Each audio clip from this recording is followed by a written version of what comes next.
everyone, welcome back to my channel. My name is Lucy for those who don't know me. So what I really have for y'all today is this Korean Ginseng Chicken Soup recipe. This is actually a recipe that I learned from my mom. The way she does it is not necessarily traditional, but she really gets it inspired from the original traditional ginseng soup from Korea. And what I really love to do today is show you how I do recreate that recipe that my mom has shared with me. In Korea, or in Asia in general, there's this saying where you fight fire with fire. So while we're really known in North America to be consuming hot soups in the winter, you're really traditionally meant to be drinking these in the summer. Where essentially, if you're drinking hot drinks or hot soups in the summer, it helps you reduce inflammation in your body, which is known to have a lot of health benefits for your body on its own. But for me, I'm not typically drinking this ginseng soup in the summer. I'm actually really enjoying them in these really cold, gruesome Canadian winter. Alright, so I hope you enjoy the video.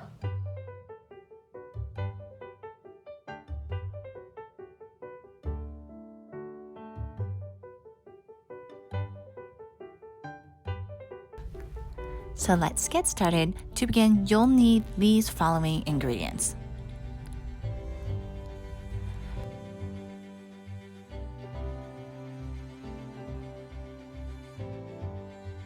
First, you'll start by assembling your soup-based ingredients to bring out the amazing flavors of the soup. So start off by grabbing a large tea bag and fill it with 1/4 of your glutinous rice, 2 Chinese dates, dried goji berries, sliced ginger, 2 chestnuts, and finally a whole onion. And next, we'll start by prepping the chicken. So this part is a little bit tricky, but you want to use a wooden skewer and sew up the chicken in a zigzag motion. And don't be afraid to be a bit rough with the chicken, since the chicken is a bit tough to create these holes in them.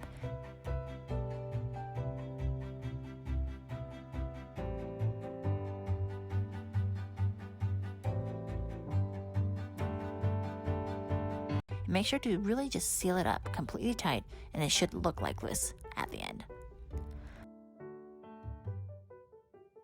So now let's move to stuffing the chicken. So first, make sure the chicken's stomach is facing upwards, then drop 1 Chinese date. Next, add the remainder of the glutinous rice and lotus seeds to make sure it's packed and pack it tight in the chicken.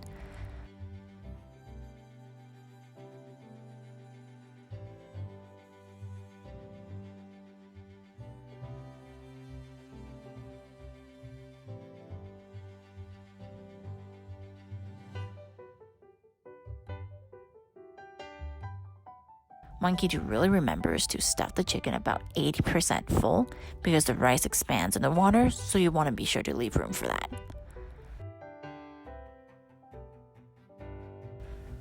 And now it's time to seal in the rear end of the chicken.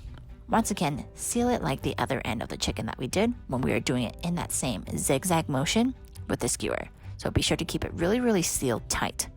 You can definitely see that I struggled a little bit here, but don't be afraid to retry a few times to really get the chicken sealed right. You don't want any of the stuffing to fall out as you're cooking in the end.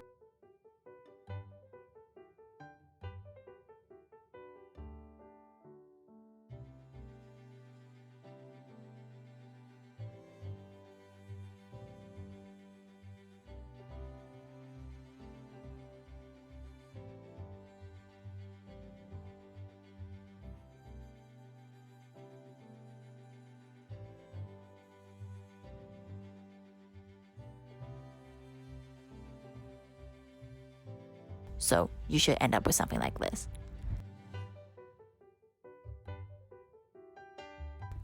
Now place your whole chicken into a pot and place your seasoning pack and Chinese yams straight in there.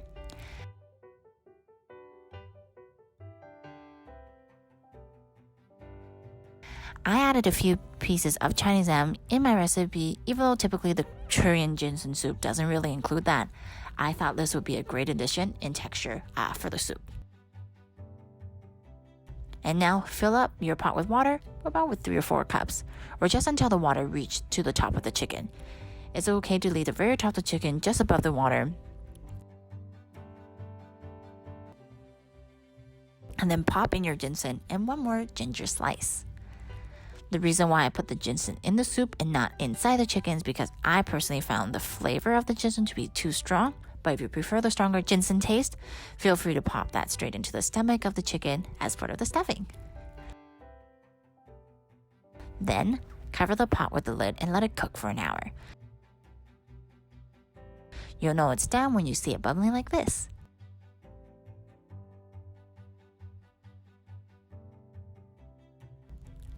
Once the soup is done, take it out and place it into any bowl of your choosing. I used a Korean stone bowl. This allows me to keep the soup hot while eating. And there you have it, my version of the Korean Ginseng Chicken Soup.